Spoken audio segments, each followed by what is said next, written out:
성도 여러분, 간밤에 평안하셨습니까? 6월 17일 화요일에 새벽 묵상을 시작하도록 하겠습니다. 혹시 눈여겨보신 분들이 계신지 모르겠습니다만, 지난 주일부터 주보 칼럼에 우리 시대의 시편 묵상이라는 칼럼 연재를 시작했습니다. 우리가 마침 이 새벽 묵상을 통해서 시편을 보고 있는데, 그 흐름에 맞춰서 기독교 시인의 시를 보면서 그들의 신앙을 묵상해보는 이제 그런 자리입니다. 지난주에는 너무나 유명한 윤동주 시인을 소개해드렸는데요. 앞으로 몇 주간 진행될 것 같은데 여러분 주보 받아보실 때 예배 끝나고 그냥 버리지 마시고 한번 읽어보시면 좋을 것 같습니다. 오늘은 주일날 소개해드렸던 시 한 편 읽어드리고 묵상을 시작하겠습니다. 윤동주 시인의 바람이 불어라는 시입니다. 온통 흔들리는 세상 속에서도 반석 위에 발을 두고 서 있었던 그 평안을 누렸던 윤동주 시인의 마음을 느껴보시기 바랍니다. 바람이 불어.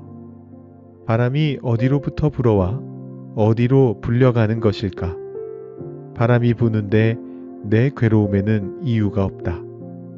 내 괴로움에는 이유가 없을까? 단 한 여자를 사랑한 일도 없다. 시대를 슬퍼한 일도 없다. 바람이 자꾸 부는데 내 발이 반석 위에 섰다. 강물이 자꾸 흐르는데 내 발이 언덕 위에 섰다. 자, 오늘은 시편 71편부터 73편까지를 봅니다. 방금 우리가 봤던 윤동주 시인의 고백과 비슷한 탄식시도 있고요. 또 즉위시도 있고 지혜시도 있습니다. 우리 한 편씩 간단히 살펴보고 묵상으로 들어가겠습니다. 자, 71편의 경우 탄식시입니다. 앞에 보시면은 제목이 안 적혀 있는데요. 빠뜨리셨나 보다 이렇게 생각하실 수가 있는데 71편은 원래 제목이 없습니다. 그래서 학자들 중에는 70편하고 연결되는 시다 이렇게 보는 사람들도 있는데 다만 이 71편은 좀 주제가 특이합니다. 이 탄식시 중에서도 좀 특별한 주제를 다루고 있는데요. 바로 나이듦에 대해서 다루고 있습니다. 자, 물론 나이 들었다라고 하는 그 사실 자체를 탄식하는 건 아니고요. 나이 든 것 그 자체가 탄식의 대상인 건 아닌데 이 시인이 이제 나이가 들어있는 시점에서 그 사람의 그 노쇠함을 이용해서 그를 넘어뜨리려고 획책하고 있는 일단의 무리들, 원수들이죠. 그들에 대해서 하나님 앞에 고발하는 이제 그런 모습을 보여주고 있습니다. 9절 말씀 보시면 늙을 때에 나를 버리지 마시며 내 힘이 쇠약할 때에 나를 떠나지 마소서 이렇게 고백하고 있고요. 18절 말씀 보시면 하나님이여 내가 늙어 백발이 될 때에도 나를 버리지 마시며 내가 주의 힘을 후대에 전하고 주의 능력을 장래의 모든 사람에게 전하기까지 나를 버리지 마소서 이렇게 고백하고 있습니다. 그러면서 원수들의 여러 가지 모습들을 하나님 앞에 고발하면서 나는 하나님만 붙잡겠습니다. 나를 멀리하지 마옵소서. 나를 버리지 마옵소서. 이렇게 고백하는 시편이 바로 71편입니다. 자, 72편은 즉위시입니다. 시편에는 왕의 시에 해당하는 시편들이 몇 종류가 있습니다. 그 중에는 이제 넓게 그냥 제왕시다, 왕의 시다 이렇게 구분되는 시편도 있고요. 좀 특별하게도 그 중에서도 왕이 즉위할 때 사용되던 즉위시도 있고요. 또 하나님의 왕되심을 찬양하는 시도 있습니다. 또 왕의 결혼을 축하하는 결혼 축하시도 있습니다. 이런 여러 가지 왕과 관련된 시들이 있는데 그 중에서 이 72편은 제왕시면서 즉위시다. 좀 더 구체적으로 세분화한다면 즉위시에 해당한다라고 그렇게 볼 수가 있습니다. 그러면 이 시점에서 제왕시가 무엇인지 간략히 좀 설명해 드리고 넘어가야 되겠죠. 여러 번 제왕시가 나왔는데 다 기회가 없어가지고 제대로 소개를 못 해드리고 있었는데요. 오늘 제왕시가 무엇인지 설명을 해드리도록 하겠습니다. 자, 제왕시라고 하는 것은 왕은 어떠해야 하는가를 말하는 그런 시입니다. 이스라엘의 왕은 어떤 존재여야 하는가? 주로 여기서 다윗을 아주 이상적인 왕으로 내세우게 됩니다. 그러니까 이것은 북이스라엘 쪽이 아니고 남유다 쪽에서 전승되어 온 그런 시편들입니다. 오늘 말씀 제목도 72편의 제목이 솔로몬의 시다 이렇게 되어 있는데, 이 말은 물론 계속해서 말씀드려 왔듯이 솔로몬이 썼다라고 볼 수도 있지만 더 넓은 의미로 솔로몬과 관련된 시다, 솔로몬에게 헌정된 시다 이렇게도 이해할 수 있는 그런 히브리어인데요. 이 내용이 계속해서 남유다에 전해져 내려오면서 왕이 즉위할 때마다 아마 이 시를 읽었을 것이다, 노래했을 것이다 이렇게 추정해 볼 수 있는 그런 시죠. 자, 그래서 다윗을 이상적인 왕으로 내세우면서 하나님의 위임을 받아서 하나님의 뜻을 이 땅에 이루어가는 대리인이다, 왕은 그런 존재다 이렇게 묘사가 됩니다. 자, 그걸 위해서 하나님께서는 그들을 선택하시고 기름 부음을 해주셨죠. 그래서 이것이 이제 후대에 유럽 국가에서 발전했던 왕권 신수설하고 참 비슷한데, 하나님이 왕을 왕되게 하셨다 이런 개념인데, 사실 그 당시에 당대의 다른 지역들, 고대 근동의 다른 지역에서는 대개 왕은 신격화가 되었습니다. 이집트 파라오를 보시면 아실 수가 있는데, 왕 자신을 신으로 묘사하거나 신에 아주 가까운 존재로 그렇게 묘사하는데, 이스라엘은 그렇게 왕을 신성시하거나 신격화한 적이 없습니다. 하나님 앞에 순종하는 왕이 언제나 좋은 왕이었습니다. 그런데 그런 다윗과 같은 이상적인 왕은 실제로는 역사 속에서 거의 나타나지를 않았습니다. 그러면서 점차 미래에 오게 될 완전한 왕, 하나님의 뜻을 온전히 따르는 다윗의 후손, 바로 여러분 너무나 잘 아시는 메시아라고 하는 그 개념이 나타나게 됩니다. 그래서 대표적인 제왕시라고 할 수 있는 110편 같은 경우에는 메시아 시편으로도 잘 알려져 있습니다. 110편 1절 말씀에 이렇게 적혀 있는데요. 여호와께서 내 주에게 말씀하시기를 내가 내 원수들로 내 발판이 되게 하기까지 너는 내 오른쪽에 앉아 있으라 하셨도다. 예수님의 승천의 상황을 묘사하는 것처럼 들리지 않습니까? 이 예수님의 메시아 되심을 예고한 시편으로 유명한 시편이 바로 110편입니다. 그 외에도 2편 어찌하여 이방 나라들이 분노하며 민족들이 헛된 일을 꾸미는가, 이것도 즉위시이면서 하나님의 왕권을 높이는 이제 그런 시고요. 20편과 21편, 또 45편이 결혼 축하시였죠. 지금 읽는 72편, 이런 시편들이 이 말고도 몇 개가 더 있는데, 대표적인 시편들은 이제 이런 시편들이 있다라고 보시면 될 것 같습니다. 73편은요 지혜시에 해당합니다. 악인의 형통함을 보면서 하나님께 토로하는 어떤 전도서나 욥기와 굉장히 유사한 그런 내용을 담고 있고요. 시인이 굉장히 부정적으로 현 상황을 봅니다만 어느 시점에 이르러서 답을 얻게 됩니다. 그 어느 시점이 17절인데요. 하나님의 성소에 들어갈 때에야 그들의 종말을 내가 깨달았나이다. 세상 속에서 그 사람들과 어울리면서 그 사람들 잘 되고 있는 모습을 보고 있는 동안에는 그들에게 눌려 있었는데, 성소에 들어가면서 깨닫게 됩니다.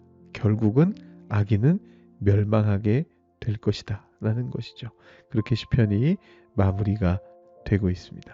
자, 이 73편의 내용은 조금 이따가 더 한번 묵상해 보도록 하겠습니다.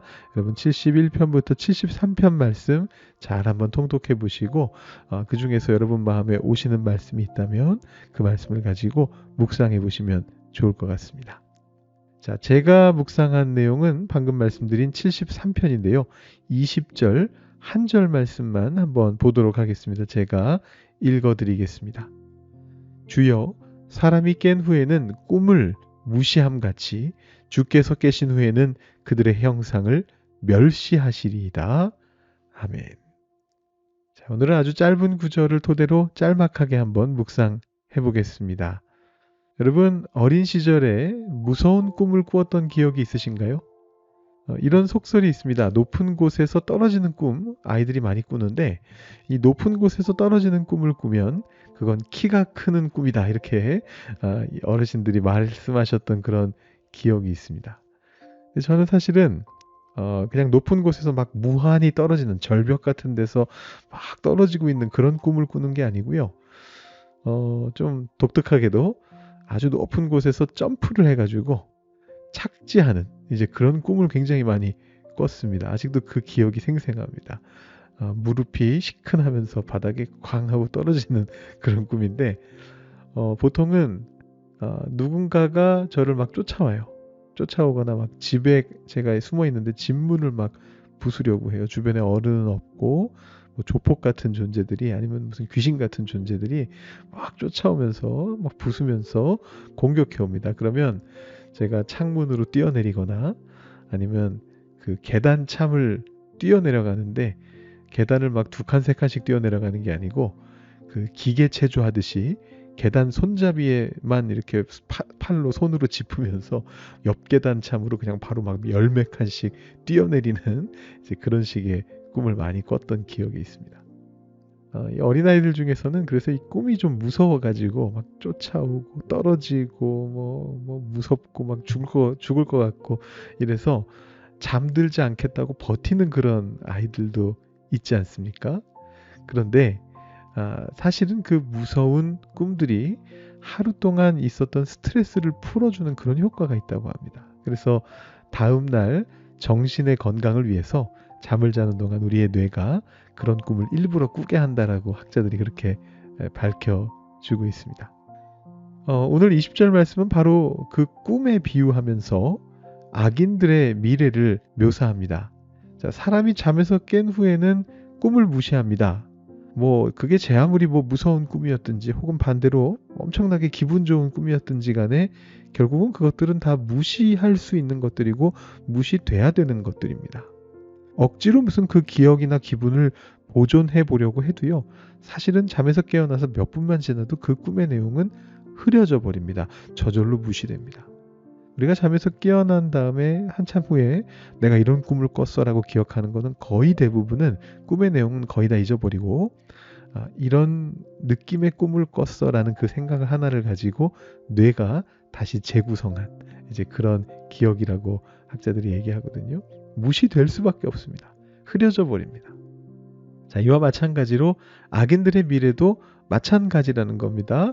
꿈을 꾸는 동안에는 그 꿈이 몹시 무서운 것처럼 이 오늘날의 우리의 현실 속에서 악인들은 잘 사는 것처럼 보입니다.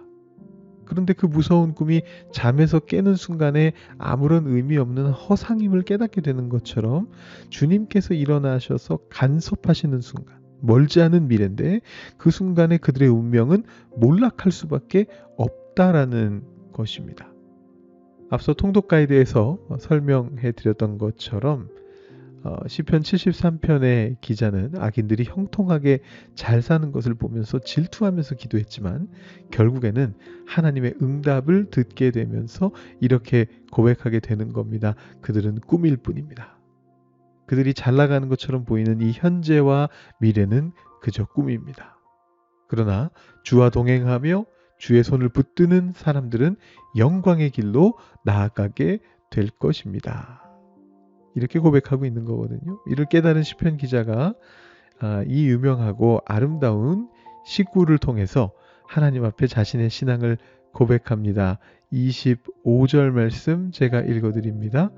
하늘에서는 주 외에 누가 내게 있으리요?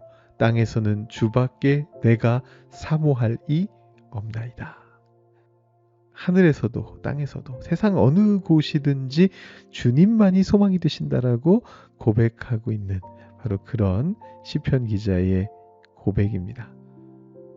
어젯밤에 어떤 꿈을 꾸셨습니까? 제가 오늘도 간밤에 평안하셨습니까? 이렇게 인사드렸는데요. 여러분 어젯밤에 어떤 꿈을 꾸셨습니까? 좋은 꿈을 꾸셨습니까? 무서운 꿈을 꾸셨습니까? 기분 더러운 그런 꿈을 꾸셨습니까? 하룻밤 꿈에 시선을 빼앗기지 말고 오직 주님께만 시선을 두시는 여러분들 되실 수 있기를 바랍니다. 내가 밤에 꾼 꿈뿐만이 아니라 이 세상에서 보게 되는 꿈과 같은 상황들, 하나님께서 마치 지는 것처럼 보이고 악이 승리하는 것처럼 보이는, 그러나 하룻밤 꿈에 불과한 그 상황들의 시선을 빼앗기지 마시고 주님과 함께 동행하실 수 있는 여러분들이 되실 수 있기를 바랍니다. 그런 마음을 가지고 나아가시는 여러분들 다 되실 수 있기를 주님의 이름으로 축복드립니다. 자, 오늘은 배경음악으로 두 곡 들려드리려고 합니다. 방금 전에 우리가 읽었던 73편 25절 말씀, 하늘에서는 주 외에 누가 내게 있으리요, 땅에서는 주밖에 내가 사모할 리 없나이다. 바로 이 말씀을 토대로 지어진 곡이죠. 주는 나의 힘이요, God is my strength, O my heart 라고 하는 곡인데, 첫 소절인 하늘 위에 주님밖에 라는 제목으로 더 널리 알려져 있습니다. 유명한 어노인팅 버전으로 들려드리고요. 그 다음에 찬송가 387장인데요. 시편 71편에 보면 하나님께 나를 멀리하지 마옵소서, 나를 버리지 마옵소서 고백하는 장면이 있는데, 비슷한 식구는 사실 다른 데도 있습니다. 38편이나 다른 곳에도 있습니다만 71편에도 그런 내용이 나오는데, 이 시편의 내용을 일부 인용하고 있는 찬송가 387장 멀리 멀리 갔더니, 이 찬양을 한번 들려드리도록 하겠습니다. 여러분, 이 두 음악 들으시면서 계속해서 기도하시고 묵상하신 후에 오늘 새벽 묵상 마치시기 바랍니다. 주는 나의 힘이요, 주는 나의 힘이요, 주는 나의 힘이요, 영원히 주를 의지하리. 주는 나의 힘이요, 주는 나의 힘이요, 주는 나의 힘이요, 영원히 주를 의지하리.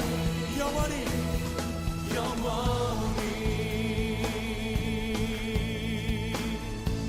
하늘 위에 주님밖에, 하늘 위에 주님밖에 내가 사모할 자, 내가 사모할 자 이 세상에 없네. 내 맘과 힘을 믿을 수 없네. 오직 한 가지 그 진리